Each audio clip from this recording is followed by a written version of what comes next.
بسم الله الرحمن الرحيم. الحمد لله رب العالمين، والصلاة والسلام على سيد المرسلين وعلى آله وأصحابه أجمعين. أما بعد، فبالسند المتصل منا إلى الشيخ الإمام الهمام الحافظ الحجة أمير المؤمنين في الحديث أبي عبد الله محمد بن إسماعيل بن إبراهيم بن المغيرة بن البردزبة الجعفي اليماني البخاري رحمه الله تعالى. اللهم انفعنا بعلومه وعلومهم آمين يا رب العالمين. أنه قال: بسم الله الرحمن الرحيم. باب كيف كان بدء الوحي إلى رسول الله صلى الله عليه وسلم. وقول الله عز وجل: إنا أوحينا إليك كما أوحينا إلى نوح والنبيين من بعده. وبه قال حدثنا الحميدي قال حدثنا سفيان قال حدثنا يحيى بن سعيد الأنصاري قال أخبرني محمد بن إبراهيم التيمي أنه سمع علقمة بن وقاص الليثي يقول: سمعت عمر بن الخطاب رضي الله عنه وعنهم على المنبر يقول: سمعت رسول الله صلى الله عليه وسلم يقول: إنما الأعمال بالنيات وإنما لامرئ ما نوى. فمن كانت هجرته إلى دنيا يصيبها أو إلى امرأة ينكحها فهجرته إلى ما هاجر إليه.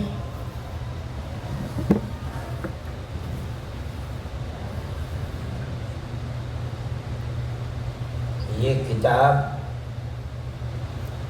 جس کو بخاری کہا جاتا ہے، نسبت کی جاتی ہے امام بخاری رحمۃ اللہ علیہ کی طرف. انہوں نے لاکھوں احادیث کے اندر انتخاب کر کے چند ہزار احادیث کو سندوں کے ساتھ اپنی اس کتاب میں اکٹھا کیا ہے. حدیث کی بہت سی کتابیں ہیں. امام مسلم رحمۃ اللہ علیہ نے ایک کتاب میں حدیثوں کو جمع کیا، ابو داؤد نے جمع کیا، ترمذی نے جمع کیا، امام نسائی نے جمع کیا، امام مالک رحمۃ اللہ علیہ اور امام محمد رحمۃ اللہ علیہ مجمعین نے جمع کیا.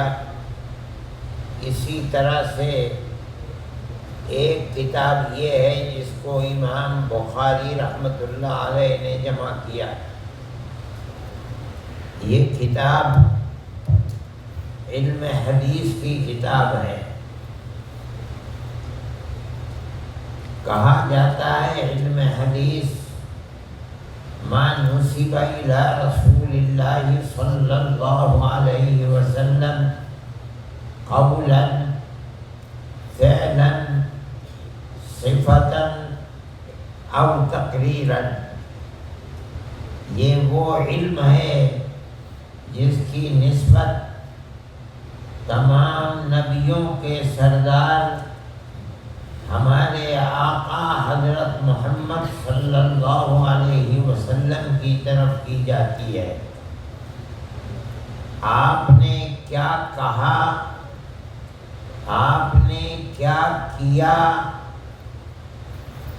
آپ کا جسم کیسا تھا، رنگ کیسا تھا، صورت کیسی تھی، کیسے چلتے تھے، آپ کی عادات و اطوار کیسی تھی،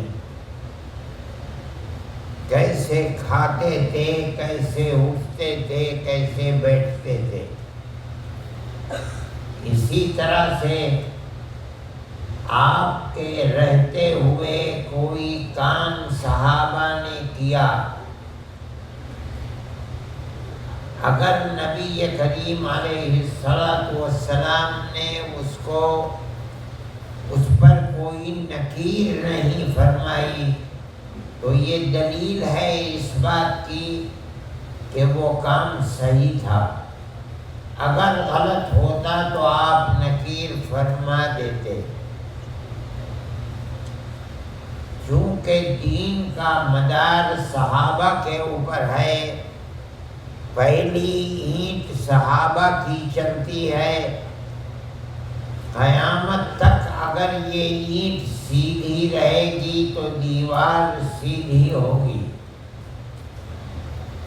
اگر صحابہ کوئی عمل اسلام کے اندر صحیح نہیں تھا اس کو کرتے تھے تو یقیناً اللہ اپنے نبی کو وحی کے ذریعے بتا دیتا اور آپ اس کے اوپر نکیر کرتے، لیکن آپ نے نکیر نہیں کی، اللہ نے آپ کو اس سے باخبر نہیں کیا۔ یہ دلیل اس بات کی ہے کہ وہ عمل صحیح تھا، اسی کو تقریر کہا جاتا ہے۔ آپ نے اصول فقہ کے اندر پڑھا ہوگا بیان تقریر، جس کو کہا جاتا ہے کہ السکوت فی محل البیان بیان، یہی وہ چیز ہے جس کو یہاں تقریر کہا جا رہا ہے۔ اصل چیز یہ ہے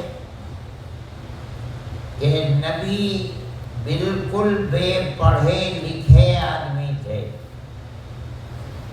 نہ انہوں نے کسی مدرسے میں پڑھا اور نہ کسی استاد سے انہوں نے علم کو سیکھا۔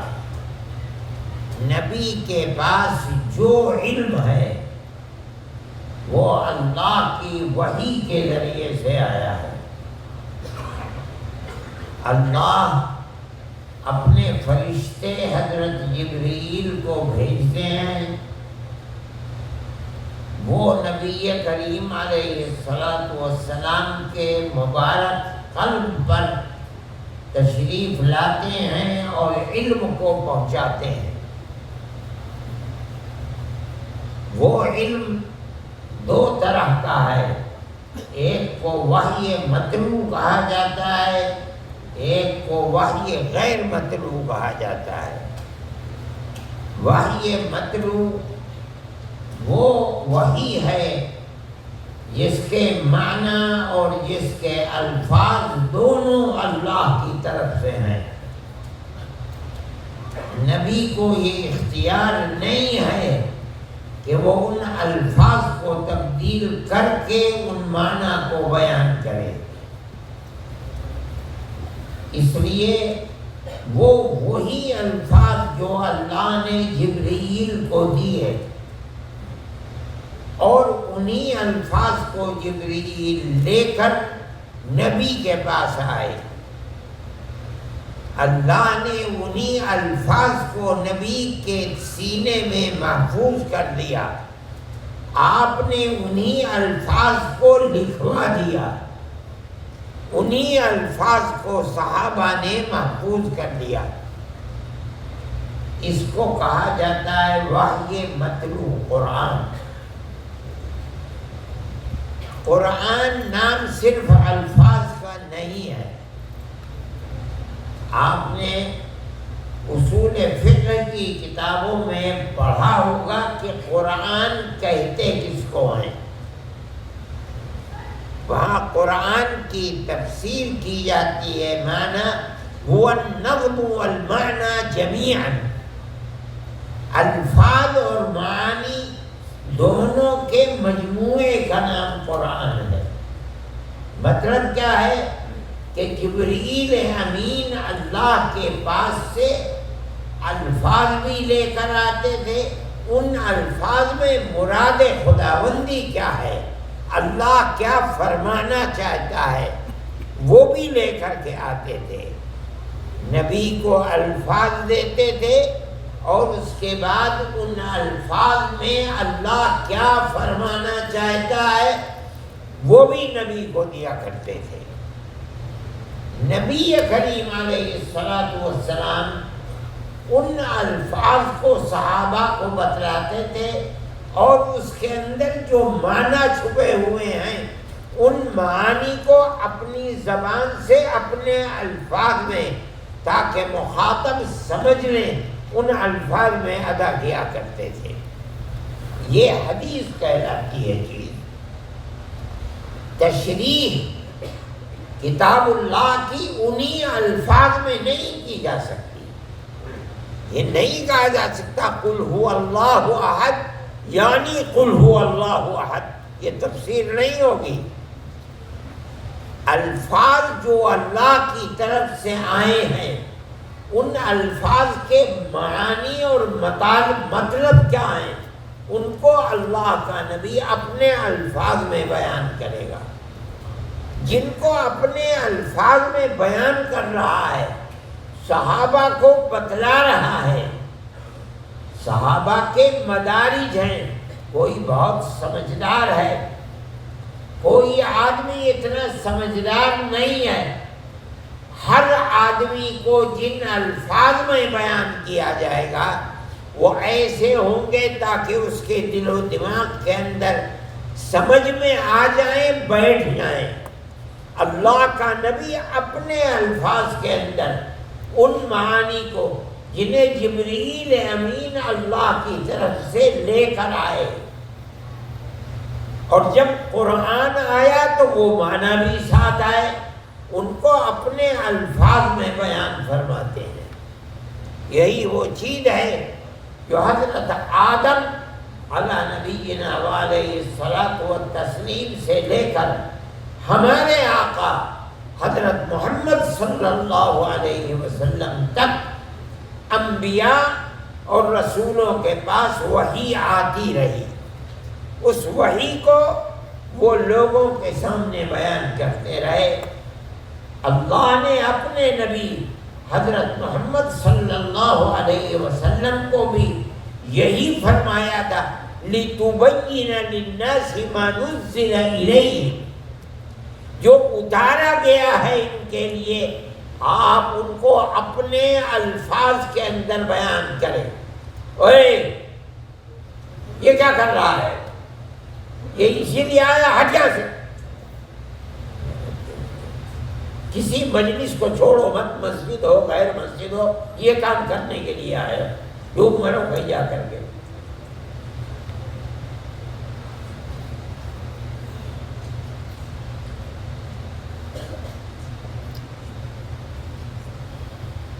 وہی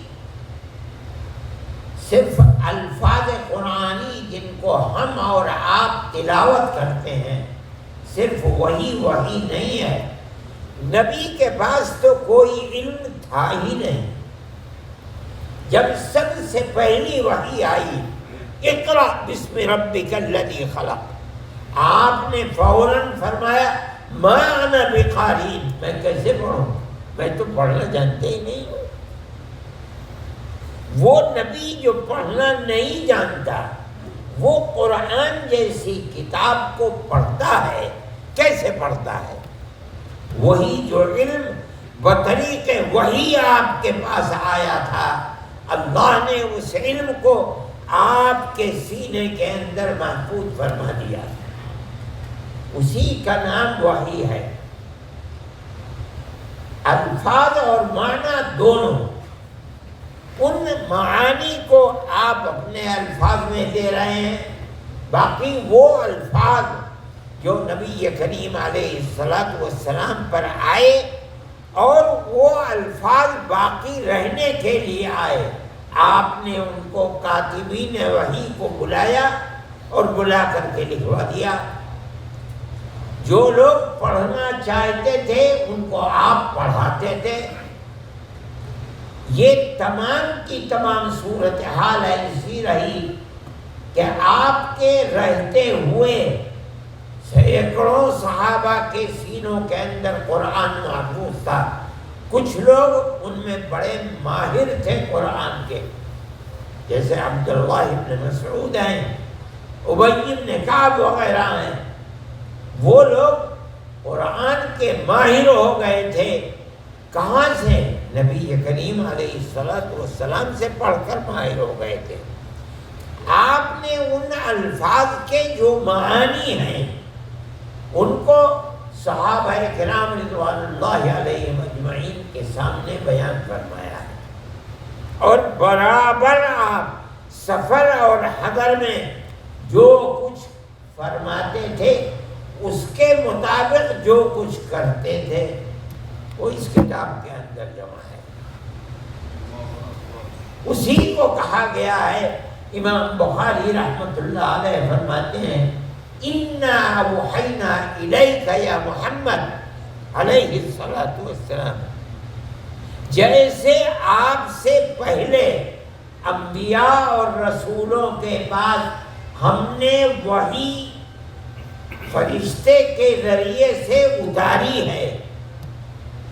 صرف ایک کتاب نہیں، بہت سی کتابیں ہیں. تورات ہے، انجیل ہے، وآتینا داؤد زبورا، صحف ابراہیمی ہیں، صحف موسوی ہیں، اور بہت سے انبیاء وہ ہیں جن کے نام منہم من قصصنا علیہ ومنہم من لم نقصص علیہ، ان کے پاس بھی اتری جو ہو سکتا ہے. اسی طرح کتاب اللہ قرآن میں اتری، اس کے اندر کیا معانی ہیں وہ بھی اترے. صرف قرآن ہی وحی نہیں ہے. امام بخاری رحمۃ اللہ علیہ کا یہ مجموعہ 2 جلدوں کے اندر وہ حدیثیں ہیں، ان کے ابتدا میں لا رہے ہیں اِنَّا أَوْحَيْنَا إِلَيْكَ يَا محمد كَمَا أَوْحَيْنَا، جیسے ہم نے آپ سے پہلے انبیاء اور رسول کے پاس وحی بھیجی، آپ کے پاس بھی وحی بھیجی ہے. کیا مطلب ہے؟ مطلب یہ ہے امام بخاری رحمۃ اللہ علیہ کا اس کے بعد جو کچھ آ رہا ہے، چاہے وہ پہلی حدیث ہو یا کتاب کے آخر تک جتنی حدیثیں ہیں وہ سب اس کو سمجھ کر پڑھو کہ یہ وحی خداوندی ہے. پہلی آیت کے اندر اس چیز کو بیان کر دیا گیا. یہ جو کچھ ہے اس کتاب کے اندر وہ وحی ہے، جبرائیل کا لایا ہوا علم ہے، اللہ کا بھیجا ہوا علم ہے. جبرائیل سچے ہیں، نبی کے پاس آیا، ان کی صفات کو کبھی کبھی عبداللہ بن مسعود رضی اللہ تعالیٰ عنہ اور دوسرے صحابہ بھی الصادق المصدوق کہتے ہیں. نبی کو وہ مصدوق ہیں جن سے سچ بات کہی گئی ہے. جبرائیل نے کہا ہے ان سے، وہ سچ بات کہے گئے ہیں اور وہ صادق ہیں. صحابہ کو جو بتاتے ہیں وہ بتانے کے اندر سچے ہیں.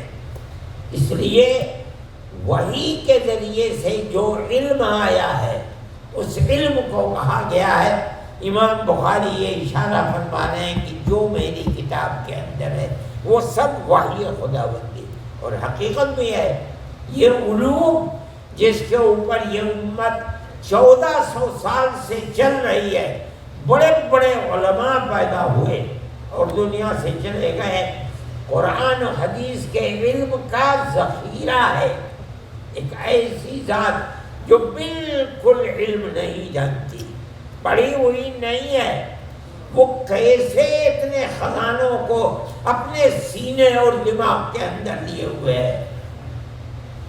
یہ خدا کی قدرت ہے اور مرتبہ رسالت ہے جس کی بنیاد کے اوپر وہ چیز آتی ہے اور نبی کریم علیہ الصلوۃ والسلام اس کو بیان فرما رہے ہیں. پھر یہ ذخیرہ حدیث آپ سے کس نے لیا ہے؟ ظاہر ہے کہ وہ صحابہ کرام رضوان اللہ علیہم اجمعین جن کو فرمایا گیا ہے خیر امتی قرنی،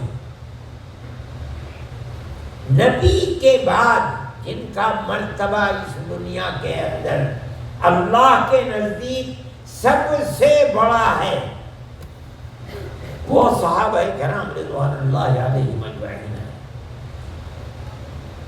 اور تمام کے تمام صحابہ آپ نے اصول حدیث کی کتابوں میں پڑھا ہوگا، ان کا خاص امتیاز ہے عدالت۔ عدالت کا مطلب عام طریقے پر تو عدل و انصاف لیا جاتا ہے۔ اصول حدیث کے اندر جب کہا جاتا ہے کہ الصحابۃ کلھم عدول، اس کا مطلب یہ نہیں ہوتا کہ عدالت تھی ان کے اندر،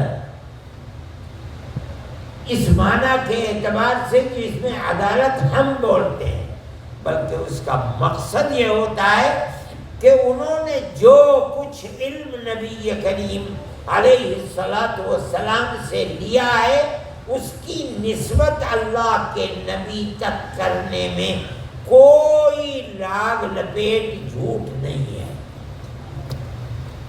وہ جو فرماتے ہیں وہ حق ہے۔ اگر وہ کہتے ہیں کہ اللہ کے نبی نے یہ فرمایا وہ حق ہے، اللہ کے نبی نے یہ کیا وہ حق ہے، ان کی طرف کذب کی نسبت نہیں کی جا سکتی۔ اسی بنیاد کے اوپر آپ جو روایات پڑھیں گے، اگر کسی صحابی کا ارسال ہے، اس نے کسی دوسرے صحابی سے سنا، مثلا اس وقت تو پیدا بھی نہیں ہوا تھا جبکہ حدیث بیان کر رہا ہے، صحابی سے بیان کر رہا ہے، اگرچہ صحابی کا نام نہیں لیا مگر وہ حدیث مرفوع کے حکم میں مانی جاتی ہے۔ کیوں؟ اس لیے کہ الصحابۃ کلھم عدول، یہ اہمیت صحابہ کے زمانے کی ہے۔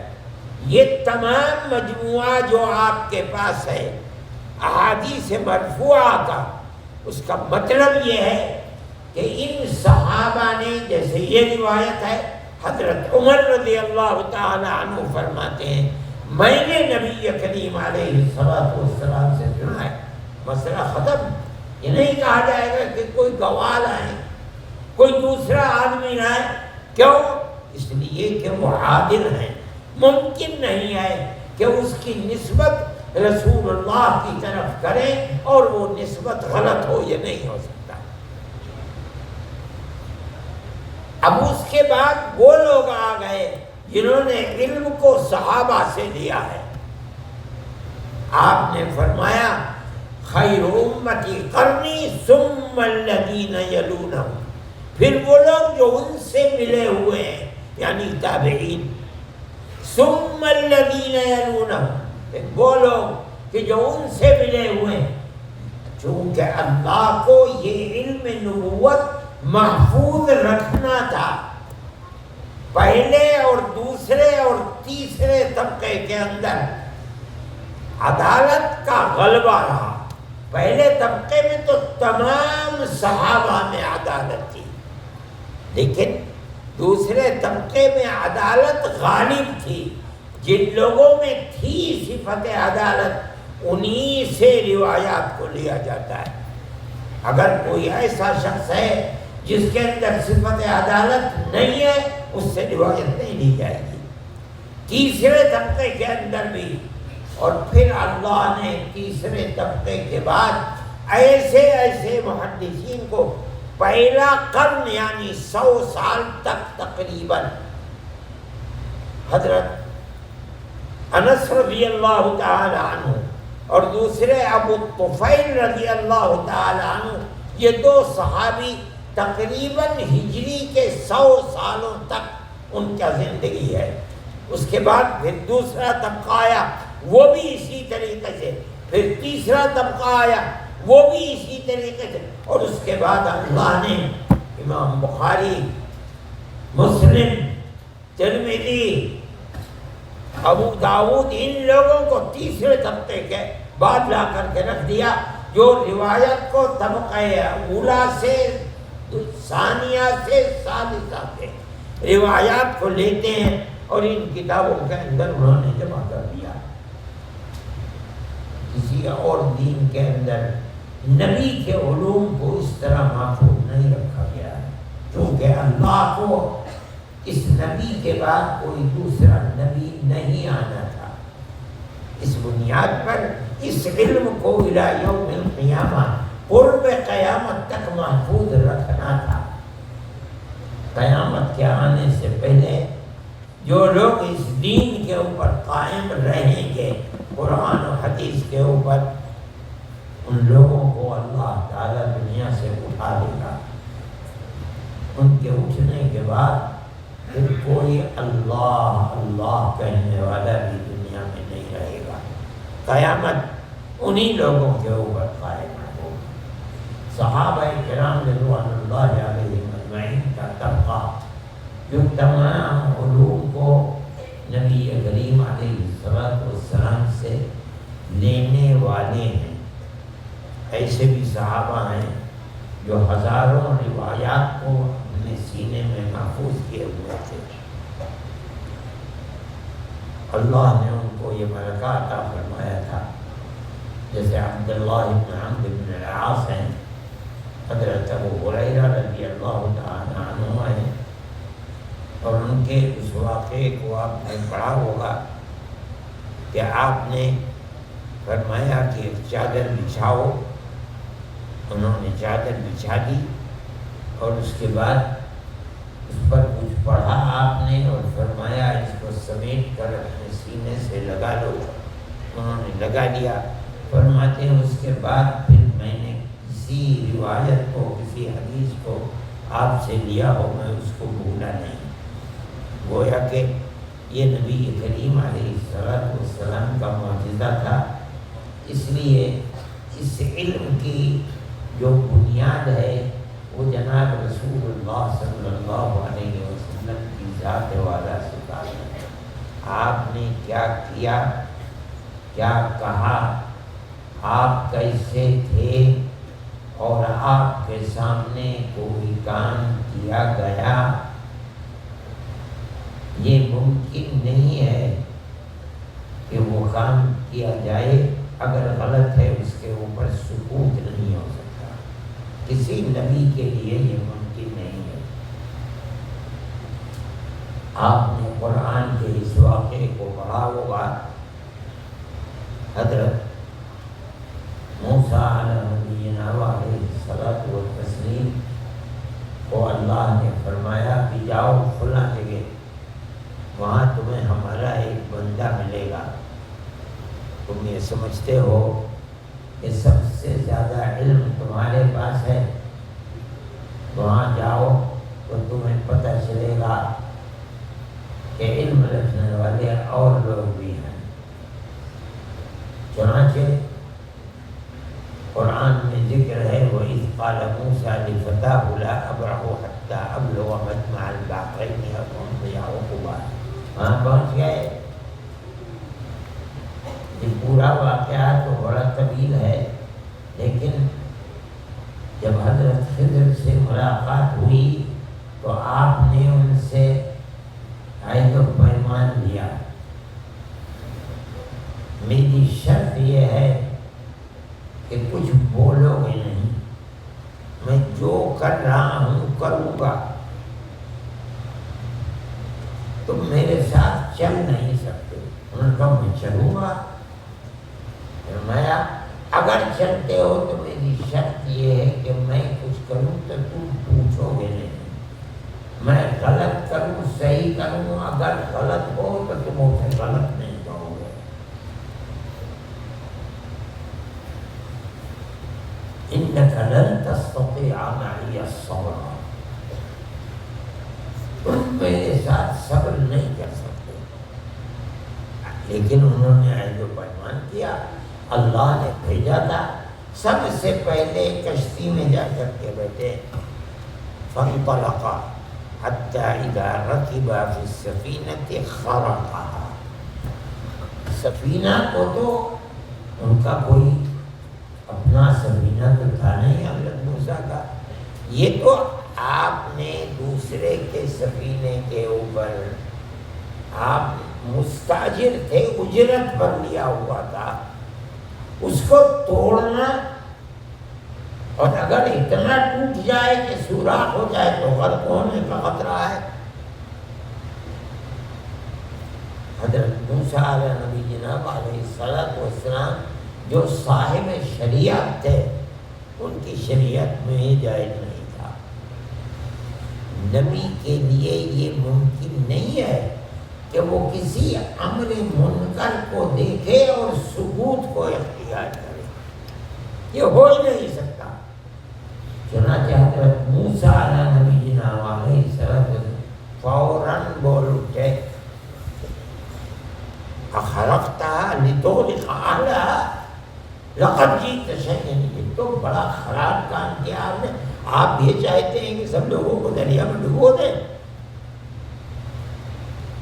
فوراً بولے الم اقل انك لن تستطيع معي صبرا، میں نے کہا نہیں تھا کہ تم کبھی میرے ساتھ رہ کر کے ممکن نہیں ہے کہ تم کسی چیز کو اپنی شریعت کے خلاف سمجھو اور خاموش۔ نبی خاموش کبھی رہ ہی نہیں سکتا۔ فوراً یاد آیا، کہہ رہے میں نے تو بڑی غلطی کی۔ قال لا تؤاخذنی بما نسیت، جو میں بھول گیا اس پر مؤاخذہ نہ کیجیے، بس اب چلیے، اب نہیں کروں گا۔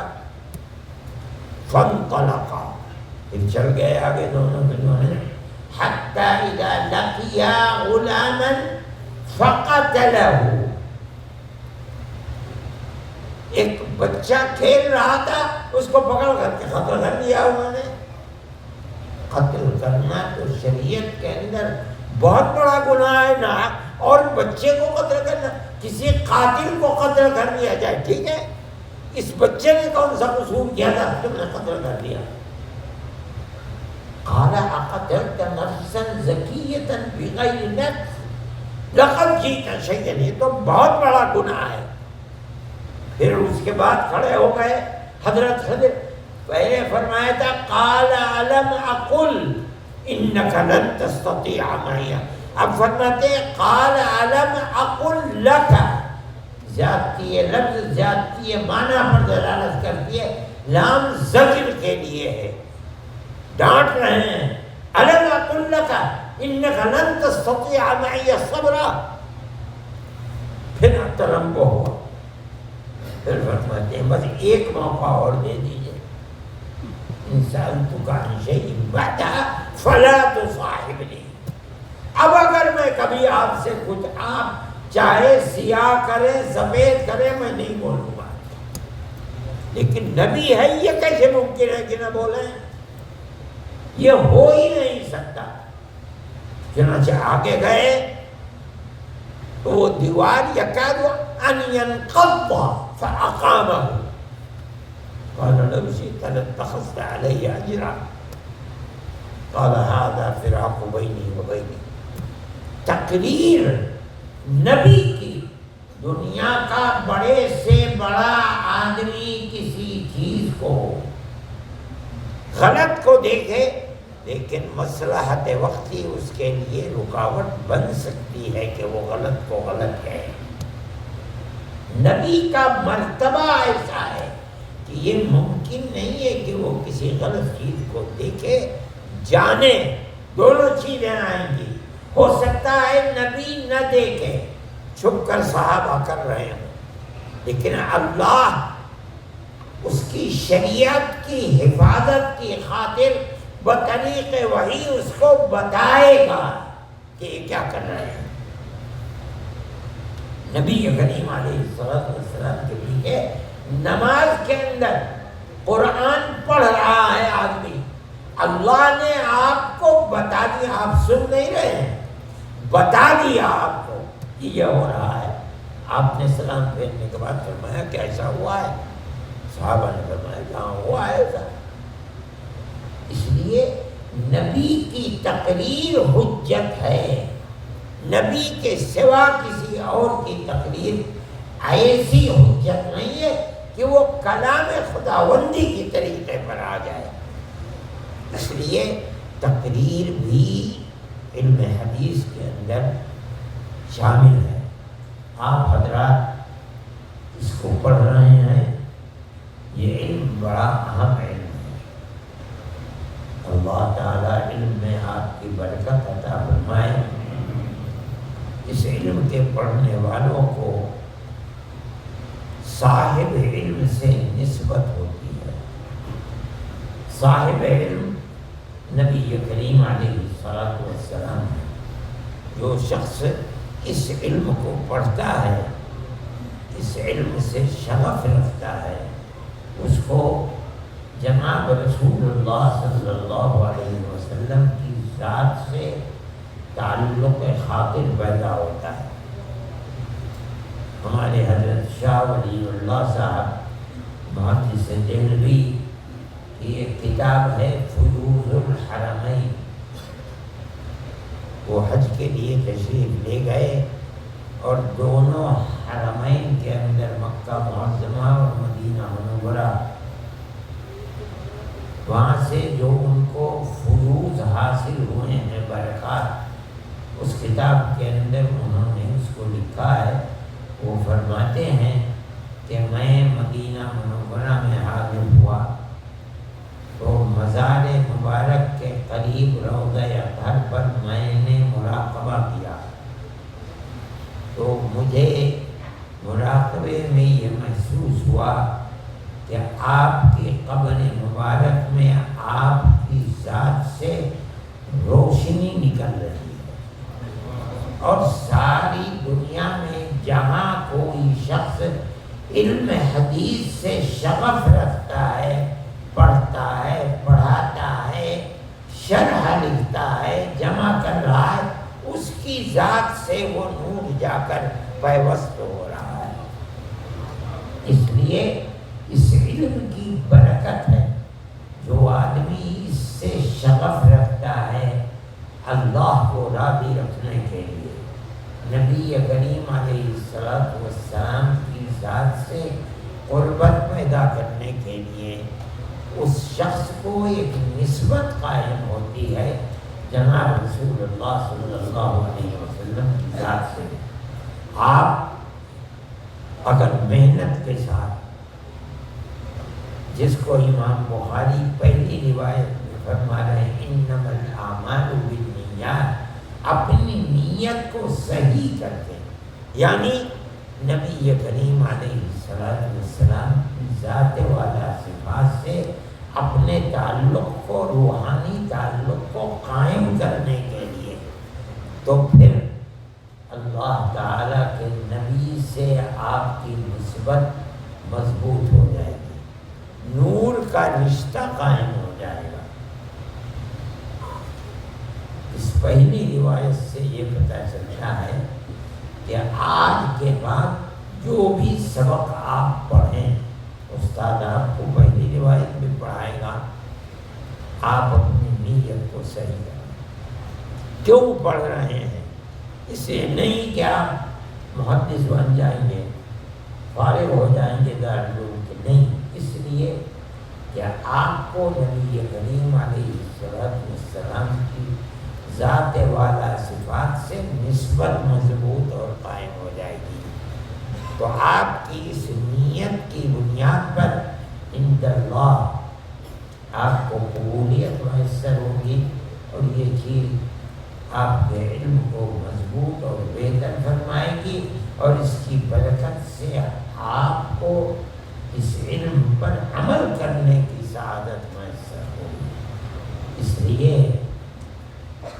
ابو داؤد کے اندر روایت ہے من عمل بما علم ورثه اللہ من العلم ما لم يعلم، جو پڑھیں آپ اس کے اوپر عمل بھی کریں، او کما قال علیہ السلام، جس علم کو آپ عمل کی نیت سے پڑھیں گے کہ مجھے اس علم کو اپنی زندگی کے اندر اتارنا ہے، جس چیز کا حکم دیا اس کو کرنا ہے، جس چیز سے منع کیا اپنی زندگی کو اس سے پاک کرنا ہے، تو اللہ تعالیٰ آپ کے علم میں برکت عطا فرمائے گا، اور یہ علم آپ کی آخرت میں کامیابی کے لیے سہارا بنے گا۔ اس لیے خصوصیت کے ساتھ علم کو اسی طرح پڑھیں، اس لیے کہ آنے والا زمانہ جیسے جیسے قرب قیامت ہو رہا ہے، ویسے جن فتنوں کا ذکر آتا ہے آپ پڑھیں گے، اور دوسری کتابوں کے اندر آئے گا، قرب قیامت کے اندر یرفع العلم ویظہر الجہل، علم اٹھ جائے گا، اور علم اٹھے گا تو جہالت خود بخود آ جائے گی۔ جس طرح روشنی ہے اور روشنی کے مقابلے کے اندر اندھیرا ہے، اگر روشنی جاتی ہے خود بخود اندھیرا آ جاتا ہے، اگر اندھیرا چلا گیا خود بخود روشنی آ جائے گی۔ اسی طرح علم اور جہل ہے، علم آئے گا تو جہالت چلی جائے گی، جہالت آئے گی علم اٹھ جائے گا۔ یہ نہیں ہو سکتا کہ جہالت مکمل ہو اور علم مکمل ہو، دونوں جمع ہو جائیں، یہ نہیں ہو سکتا۔ قرب قیامت کے اندر یرفع العلم، علم سے مراد دنیا کا علم نہیں ہے، یہ تو ہو سکتا ہے اور بہت زیادہ ہو۔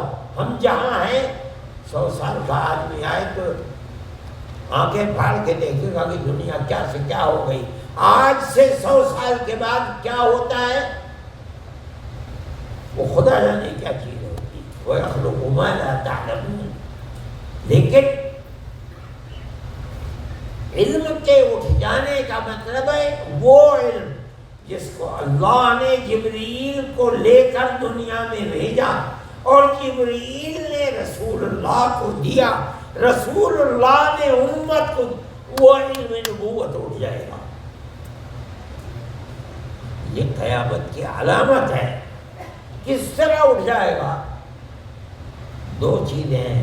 یہ بھی ہو سکتا ہے اس کا مطلب کہ نہ مدرسے رہیں گے نہ کوئی پڑھنے والا رہے گا، یا مدرسے رہیں گے کھلے ہوئے اور بلائیں گے کہ آؤ پڑھو، لیکن علم نبوت اتنا بے وقت ہو جائے گا کہ دنیا کے علم کو پڑھیں گے، علم نبوت کے پڑھنے والے ہی نہیں ہیں۔ اور ایک اور صورت ہو سکتی ہے جو اس سے زیادہ بھیانک ہے، وہ کیا؟ مدرسے بھی کھلے ہوئے ہیں، پڑھانے والے پڑھا بھی رہے ہیں، پڑھنے والے پڑھ بھی رہے ہیں، مگر علم نبوت اٹھ گیا۔ کیا مطلب ہے؟ علم کا مطلب ہے، علم نبوت کا، کہ انسان کا قلب اس علم نبوت کو اتنا سمیٹ لے، ہاتھ پیر آنکھ ناک سب اس علم نبوت کے پابند ہو جائیں۔ آنکھ وہاں اٹھتی ہے جس کی اجازت علم نبوت دیتا ہے، زبان وہاں اٹھتی ہے جس کی اجازت وہ قلب آدمی کا اس طرح رنگ جائے، علم نبوت اس طرح دل میں بیٹھ جائے کہ آدمی کی ساری زندگی علم نبوت کی پابند ہو جائے۔ علم اٹھ گیا، اس کا مطلب کیا ہے؟ پڑھنے والے پڑھ رہے ہیں مگر عمل نہیں ہے کسی کے اندر۔ اس لیے اس کی کوشش کرو کہ جو پڑھو اس پر عمل کرو، اپنی زندگی کو اس کے مطابق بناؤ، تب تو کامیاب ہو، ورنہ بخاری کے پڑھ لینے سے کوئی فائدہ نہیں ہوگا۔ آج اس کی نیت امام بخاری اس حدیث کو لا کر کے یہ بتا رہے ہیں، تمہاری زندگی میں تمام چیزوں کی بنیاد جو تم کر رہے، پڑھنا بھی ایک عمل ہے، اس کے قبولیت کی بنیاد اس پر ہے کہ تمہاری نیت درست ہو۔ کیا؟ اللہ کی قربت، آخرت کے اندر کامیابی، حسن خاتمہ۔ اگر یہ چیز ہے تمہاری نیت، تب تو تمہارا یہ پڑھنے کا عمل مقبول ہے اللہ کے یہاں، اور اگر یہ نہیں ہے تو یہ مقبول نہیں ہوگا۔ میرے بھائی، میں بول لیا، آدھا گھنٹہ ہو گیا، میرا مجھ سے بولا نہیں جاتا ہے، اس لیے میں معذرت چاہتا ہوں، اور میں نے اپنے بزرگوں سے یہ سنا ہے، اور یہ ایک حقیقت ہے، محدثین لکھتے بھی ہیں کہ بخاری سے تعلق ہو، ختم ہو، بخاری کا سبق ہو، ختم کے اوپر خاص طریقے پر جو دعا مانگی جاتی ہے وہ دعا مقبول ہوتی ہے۔ اس لیے ابھی تو سبق شروع ہوا ہے اس کا، لیکن یہ مجلس بھی جس کے اندر بخاری کی بسم اللہ ہو رہی ہے، یہ مجلس بھی خیر و برکت کی مجلس ہے۔ آپ حضرات تشریف لائے ہیں، اللہ سے اپنے لیے بھی دعا کیجیے، مدرسے کے لیے بھی دعا کیجیے، پڑھانے والوں کے لیے بھی دعا کیجیے، پڑھنے والوں کے لیے بھی دعا کیجیے، اس لیے کہ دین کی حفاظت کے لیے یہ مدرسے ہی ذریعہ ہیں، انہی سے دین اسلام محفوظ رہ سکتا ہے، ورنہ ساری دنیا یہ چاہتی ہے کہ اسلام کی جڑ کو اکھاڑ کر پھینکے۔ تمام طاقتیں، وہ چاہے کوئی بھی طاقت ہو، اسلام کی مخالف ہے، اور اسلام کی ابتدا سے آج تک اسی طرح زندہ ہے۔ آپ حضرات کو بہت محنت کرنی چاہیے اسلام کی بقا کے لیے، اسے زندہ رکھنے کے لیے، اور یہ آج ہی سے نیت کرنی چاہیے کہ ہم پڑھ کر کے دنیا میں جہاں بھی رہیں گے، جس ملک میں بھی رہیں گے، وہاں دین کی خدمت کریں گے، اور جس دین کو نبی کریم علیہ السلام لے کر آئے ہیں، ہم اس دین کو پھیلانے کے لیے رات اور دن کام کرتے رہیں گے۔ یہی وہ حسن نیت ہے، انما الاعمال بالنیات جس کو فرمایا گیا ہے، یہ چیز مفید ہوگی۔ اللہ آپ حضرات کو کامیابی عطا فرمائے، زندگی کو بہتر بنائے، علم بھی عطا فرمائے اور عمل کی توفیق بھی عطا فرمائے۔ جو پڑھانے والے ہیں ان پڑھانے والوں کی نیت کو بھی بہتر فرمائے، اور اللہ تعالیٰ ان کے عمل میں بھی برکت عطا فرمائے، علم میں بھی برکت عطا فرمائے۔ اللہ ان کے عمل کو قبولیت سے نوازے، اس مدرسے کی بھی حفاظت فرمائے، اور تمام مدارس اسلامیہ کی حفاظت فرمائے۔ جو حضرات اس مجلس کے اندر تشریف لائے ہیں، اللہ تعالیٰ ان کی بھی سب جائز مرادوں کو پورا فرمائے، دنیا کو بھی آباد فرمائے، آخرت کو بھی آباد فرمائے۔ صلی اللہ تعالی علی خیر خلقہ سیدنا محمد۔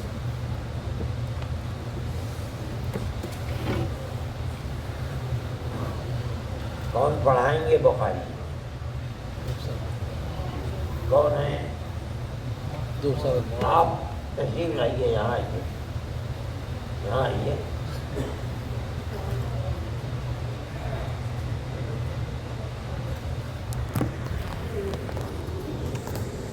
تشریف رکھیے۔